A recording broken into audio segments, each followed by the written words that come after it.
On Thursday, December 29, 2011, Samoa and Tokelau stepped west into the future across the International Dateline. Skipping December 30th, the next day was declared to be December 31st, 2011. The move was purely for economic convenience. Samoa has close trading ties with Australia, New Zealand, and China. Being one day behind their closest neighbors cut 2 days, Monday and Friday, from each work week. While most Samoans welcome the change, the skipped-over date presents serious challenges to Christians who conscientiously believe the week has cycled without interruption since creation, and they need to worship on a specific day of the week. When it is important to worship on a precise day, deleting one day from the calendar can have weighty consequences. The fact is, the International Dateline is a relatively recent man-made invention. It zigzags its way down the Pacific Ocean and has changed several times over the years. The International Dateline is the imaginary line on the Earth that separates 2 consecutive calendar days. The date in the Eastern Hemisphere, to the left of the line, is always 1 day ahead of the date in the Western Hemisphere. It has been recognized as a matter of convenience and has no force in international law. Without the International Dateline, travelers going westward would discover when they returned home 1 day more than they thought had passed, even though they had kept careful tally of the days they were away. This happened to Magellan's crew after the first circumnavigation of the globe. Likewise, a person traveling eastward would find 1 fewer day had elapsed than he had recorded, as happened to Phileas Fogg in Around the World in 80 Days by Jules Verne. The Gregorian calendar in use around the world today is a solar calendar having a continuous weekly cycle. On a solar calendar, the days and years are measured by the sun, but the months and weeks are purely arbitrary, having no link to any movement in nature. This is what necessitates the International Dateline. It established a man-made beginning to the day to unite the whole world on one Gregorian date. So the International Dateline has proven to be a real problem for the inhabitants of Samoa. Because Samoa's date was different from its surrounding neighbors, causing economic problems, they changed the location of the International Dateline. The International Dateline is an attempt by man to solve a man-made problem, which inevitably occurs on a round Earth when one uses a continuous weekly cycle, not anchored to the heavenly bodies and the rotation of the Earth. However, when one chooses to follow the Creator's lunisolar calendar, Yahuwah, as the arbiter of time, has set the moon to govern the monthly and weekly cycles for specific locations. Yahuwah removes all need of the International Dateline, and thus removes all dependence on the Gregorian calendar and man's technology to straighten things out. All one needs is the moon to know when the months and weeks begin. It is widely believed the continuously cycling week in use today has come down uninterrupted from creation via Noah and his sons. The fact this is not true is demonstrated when we consider the various waves of immigration that took place after the flood.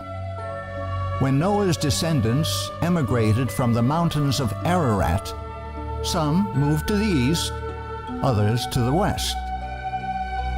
If a tribe of seventh-day Sabbath-keeping Shemites moved to the east towards the rising sun, Eventually, several years later, they would come to a point halfway around the world. Being Sabbath keepers, they would have kept very careful track of time. Let us say, just for this example, they had used a continuous weekly cycle, as the world does today. Due to the rotation of the earth and the fact they move towards the rising sun, once they reached the far side of the world, they would be 12 hours ahead of their original starting point at Ararat. Now consider that a tribe of seventh-day Sabbath-keeping Japhethites also moved from Ararat. This tribe, however, moved to the west, following the setting sun. Being Sabbath keepers, they also would have kept a careful track of time. Again, for the sake of illustration, let us say they too used continuously cycling weeks.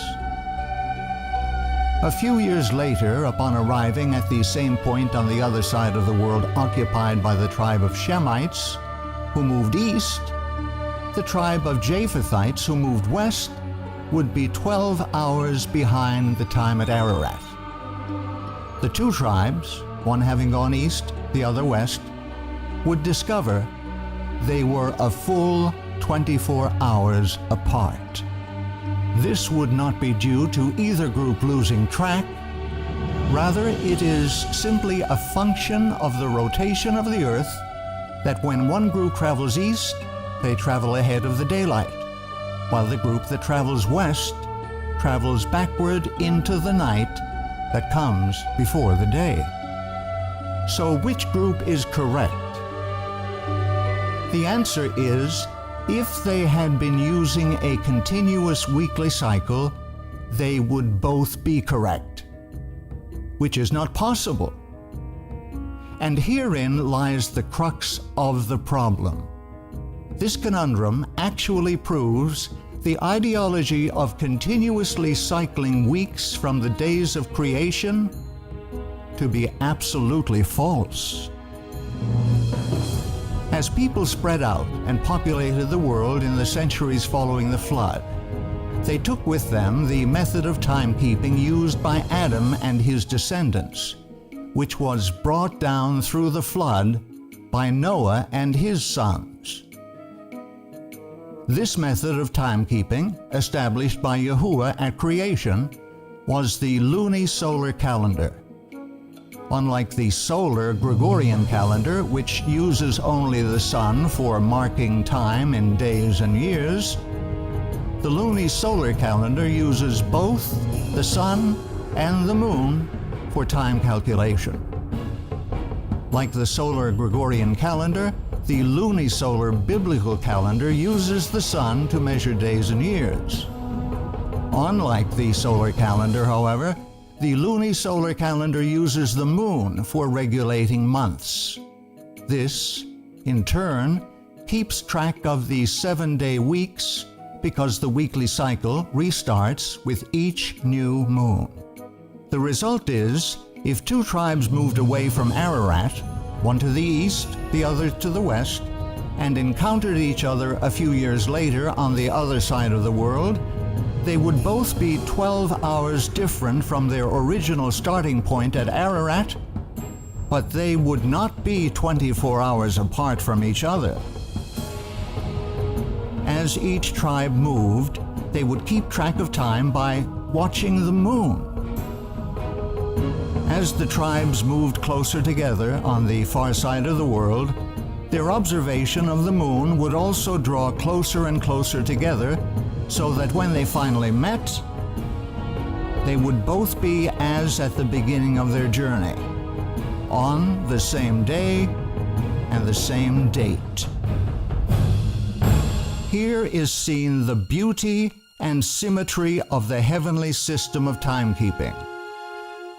At creation, Yahuwah specified the lights, plural, in the heavens were to be used for marking the passage of time, as well as noting the time for all religious observances.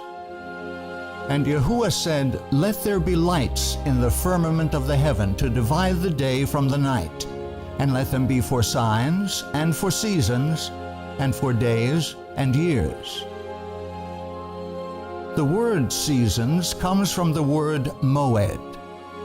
This is a word widely used to refer to all religious gatherings. In fact, all of the feasts listed in Leviticus 23, the first of which is the seventh-day Sabbath, are also called moedah, the plural of moed. When the Creator set aside the Sabbath day and blessed and sanctified it as holy time, He also created a system whereby people could keep track of the passage of time so they could know and worship Yahuwah Elohim when His Sabbath arrived. It took both sun and moon to create this perfect system of timekeeping. As the anchor to the months and the weeks, the moon regulates time accurately, no matter where you are on earth.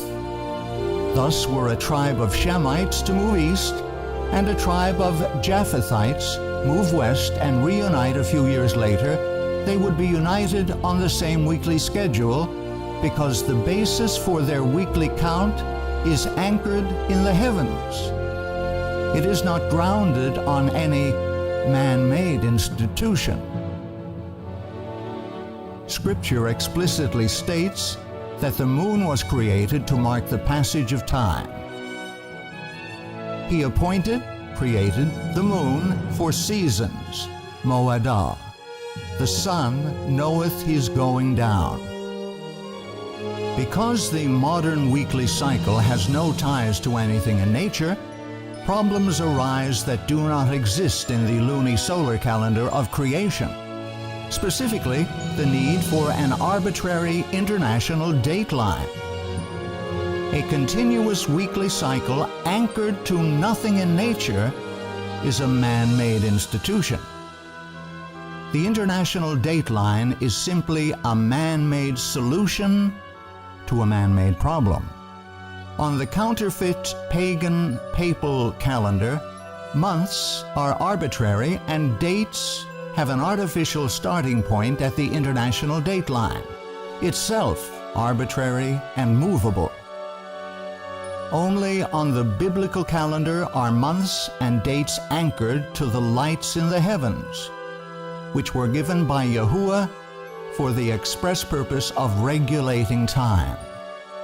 Yahuwah's calendar, using the combined action of the sun and the moon for marking the passage of days, weeks, months, and years, will stand forever.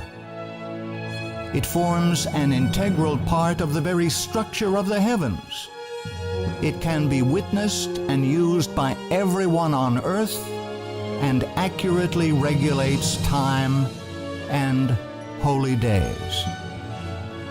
It shall be established forever, like the moon, even like the faithful witness in the sky. With all of this in mind, which calendar will you use to find the correct dates to worship? Man's, the Gregorian calendar, or Yahuwah's, the lunisolar calendar?